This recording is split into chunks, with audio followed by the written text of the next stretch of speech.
رب اشرح لی صدری ویسر لی امری واحلل عقدۃ من لسانی یفقهوا قولی قال اللہ تبارک و تعالی فی القرآن المجید والفرقان الحمید۔ سورۃ اعراف کی آیت نمبر 172 میں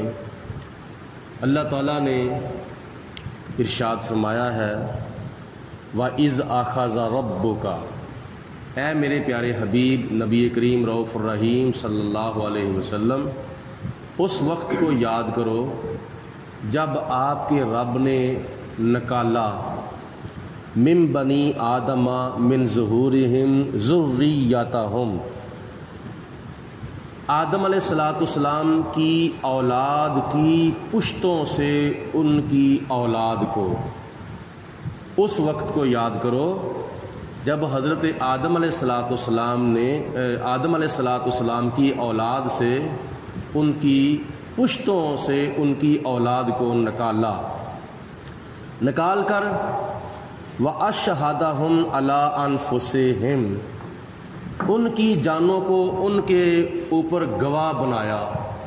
ایک دوسرے کا ان کو گواہ بنا کر ارشاد فرمایا الست بربکم، کیا میں تمہارا رب نہیں ہوں؟ قالوا بلا، سب نے کہا کہ ہاں یا اللہ تو ہمارا رب ہے۔ شاہدنا، ہم گواہی دیتے ہیں اس بات پر کہ تو ہمارا رب ہے۔ ان تقولوا، یہ عہد اور یہ وعدہ اس لیے لیا گیا تھا کہ کہیں تم قیامت کے دن یہ نہ کہو، ان تقولوا یوم القیامت، کہیں تم قیامت کے دن یہ نہ کہو انا کنا عن ھذا غافلین، ہم تو اس بات سے بے خبر تھے۔ یہ آیت مبارکہ کا لفظی ترجمہ ہے، یعنی خلاصہ یہ ہے کہ اللہ پاک فرماتا ہے کہ اے میرے حبیب اس وقت کو یاد کرو جب آپ کے رب نے حضرت آدم علیہ السلام کی اولاد کی پشتوں سے ان کی اولادوں کو نکالا اور نکال کر ایک دوسرے کے اوپر ان کو گواہ بنا کر اپنی ربوبیت کا وعدہ لیا کہ کیا میں تمہارا رب نہیں ہوں؟ تو اس وقت سب نے کہا تھا ہاں یا اللہ تو ہمارا رب ہے، اور یہ وعدہ اس لیے لیا گیا تھا کہ قیامت کے دن کوئی یہ نہ کہے کہ ہمیں تو پتہ ہی نہیں تھا کہ ہمارا رب کون ہے۔ تو خدا تعالیٰ کی ذات بابرکات نے روز ازل میں ہی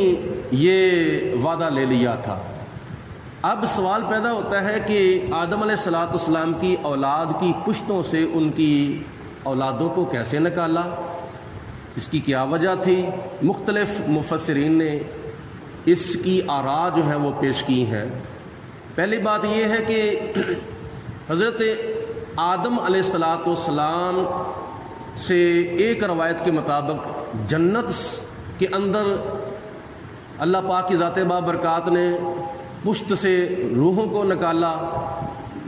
اور دوسری روایت یہ ہے کہ زمین کے اوپر وادی نعمان میں جو کہ میدان عرفات کے اندر واقع ہے، یوم عرفہ یعنی ماہ ذوالحجہ کی 9 تاریخ کو اللہ پاک کی ذات بابرکات نے یہ وعدہ لیا تھا۔ اور پھر حضرت سیدنا عمر فاروق رضی اللہ تعالی عنہ کی ایک روایت ہے ترمذی شریف کے اندر، جناب فاروق اعظم نے نبی پاک علیہ السلام سے اس آیت مبارکہ کا مطلب پوچھا، تو نبی پاک علیہ السلام نے فرمایا کہ خدا تعالیٰ نے جب حضرت آدم علیہ السلام کی تخلیق فرمائی تھی تو اللہ پاک نے اپنا دست قدرت حضرت آدم علیہ السلام کی کمر کے اوپر پھیرا، جس کی وجہ سے آپ کی پشت سے آپ کی اولاد کی تمام روحوں کو نکالا گیا تھا، اور ایسے نکالا گیا تھا جیسے چیونٹیاں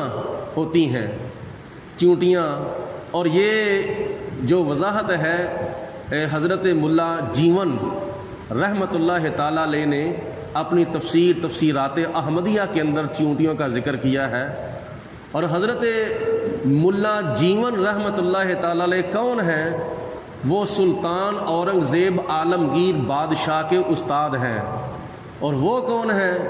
جنہوں نے پاکستان بننے سے کئی 100 سال پہلے بادشاہی مسجد کا سنگ بنیاد رکھا تھا، اور اس وقت اعلان کیا گیا تھا کہ بادشاہی مسجد کا سنگ بنیاد وہ رکھے گا جس کی نماز تہجد اور نماز عصر کی سنتیں بھی قضا نہیں ہوں گی۔ تو اس وقت کسی نے اپنا ہاتھ بلند نہیں کیا تھا۔ سلطان اورنگزیب عالمگیر بادشاہ نے اپنا ہاتھ بلند کیا تھا کہ جب سے میں نے ہوش سنبھالا ہے اس وقت سے لے کر میں نے نماز تہجد وغیرہ بھی قضا نہیں کی۔ تو انہی کے نام پر یہ بادشاہی مسجد جو ہے وہ پھر مشہور ہوئی ہے۔ تو یہ بادشاہ اورنگزیب عالمگیر کے استاد محترم ہیں ملا جیون رحمۃ اللہ تعالی علیہ، جنہوں نے اپنی کتاب تفسیرات احمدیہ کے اندر چیونٹیوں کا ذکر کیا ہے کہ آدم علیہ السلام کی پشت پر جب خدا کی ذات بابرکات نے ہاتھ پھیرا، دستے قدرت پھیرا، تو آپ کی تمام اولاد کی روحوں کو نکالا گیا اور نظر ایسے آ رہی تھی جیسے چیونٹیاں نظر آتی ہیں، قیامت تک جو پیدا ہونے والے انسان تھے۔ اب ایک اور سوال پیدا ہوتا ہے یہاں پہ کہ قرآن پاک میں تو یہ آیا ہے کہ آدم علیہ السلام کی اولاد کی پشتوں سے اولادوں کو نکالا، قیامت تک پیدا ہونے والے انسانوں کو نکالا، اور حدیث پاک میں آتا ہے کہ آدم علیہ السلام کی پشت سے آپ کی تمام اولاد کو نکالا گیا، بطور تمثیل سمجھ لو یا چیونٹیوں کی طرح سمجھ لو۔ حضرت امام قطب الدین شیرازی رحمۃ اللہ علیہ ایک بزرگ ہوئے ہیں، وہ لکھتے ہیں کہ ان دونوں باتوں کی تطبیق یعنی مطابقت ایسے ہوگی کہ حضرت آدم علیہ السلام کی پشت پر ایک مرتبہ ہاتھ پھیرا تو آپ کی اولاد آپ کی پشت سے نکالی گئی، اور دوسری مرتبہ ہاتھ پھیرا تو آپ کی اولاد جو تھی وہ آپ کے پشت سے نکالی گئی تھی، اور نکال کر پھر خدا تعالیٰ کی ذات بابرکات نے فرمایا ایک دوسرے کے گواہ ہو جاؤ، ایک دوسرے کو دیکھ لو کہ تو فلاں کا گواہ ہے، تو فلاں کا گواہ ہے، تو فلاں کا گواہ ہے۔ میرے ساتھ ایک دوسرے کی موجودگی میں ایک دوسرے کی گواہی پر میرے ساتھ وعدہ کرو کہ کیا میں تمہارا رب نہیں ہوں؟ سب نے کہا تھا قالوا بلا، ہاں یا اللہ تو ہمارا رب ہے۔ تو ان میں سے جن کی قسمت میں اللہ کی ذات بابرکات نے ایمان لکھا ہوا تھا وہ بڑے مسرور ہو کر اور بڑی خوشی کے ساتھ کہتے ہیں قالوا بلا، ہاں یا اللہ تو ہمارا رب ہے، بڑی خوشی کے ساتھ۔ اور جن کی قسمت میں ایمان نہیں تھا انہوں نے مجبور ہو کر قالوا بلا کہا تھا۔ وہ کون تھے؟ کافر، مجبور ہو کر انہوں نے کہا تھا۔ لیکن جب یہ لوگ دنیا میں آئے، اللہ پاک کی ذات بابرکات نے پھر 1,00,000 نبی رسول پیغمبر بھیجے، ان کو وہ وعدہ یاد کرانے کے لیے جو انہوں نے روز ازل میں اللہ تعالیٰ کی ذات سے کیا تھا کہ یا اللہ تو ہمارا رب ہے۔ تو اللہ کے نبیوں نے آ کر ارشاد فرمایا، جیسے حضرت نوح علیہ السلام، حضرت لوط علیہ السلام، حضرت ہود علیہ السلام، حضرت شیس علیہ السلام، حضرت موسیٰ علیہ السلام وغیرہ وغیرہ، ان نبیوں نے آ کر ان قوموں کو کہا کہ وہ تمہارا رب ہے جس کے ساتھ تم نے روز ازل میں وعدہ کیا ہے، آج تم اس وعدے کو بلا بیٹھے ہو۔ اسی وعدے کو یاد کرانے کے لیے اللہ پاک نے 1,00,000 نبی رسول پیغمبر بھیجے، اور ان میں سے بعض نبیوں کو بعض رسولوں کو اللہ تعالیٰ نے کتابیں عطا فرمائیں جیسے تورات، انجیل، زبور، قرآن پاک، اور بعض نبیوں پر اللہ تعالیٰ نے صحیفے نازل کیے۔ تو مطلب یہ ہے کہ آپ اپنا وعدہ یاد رکھو، وعدے کو نہیں بھولنا چاہیے، وعدہ پورا ہونا چاہیے۔ روز ازل میں ہم نے اپنے رب سے وعدہ کیا ہے، یا اللہ تو ہمارا رب ہے، تو ہمارا الہ ہے، تیرے سوا کوئی الہ نہیں، تیرے سوا کوئی معبود نہیں ہے۔ گواہی دی انہوں نے ان تقولوا یوم القیامت، یا پروردگار عالم اللہ تعالیٰ نے فرمایا کہ یہ وعدہ میں نے اس لیے لیا ہے تاکہ تم قیامت کے دن یہ نہ کہو کہ ہمیں تو پتہ ہی نہیں تھا ہمارا رب کون ہے۔ تو اس لیے یہ نہ کہو انا کننا عن ھذا غافلین، ہم تو اس بات سے بے خبر تھے۔ او تقولوا، یا تم یہ نہ کہو قیامت کے دن انما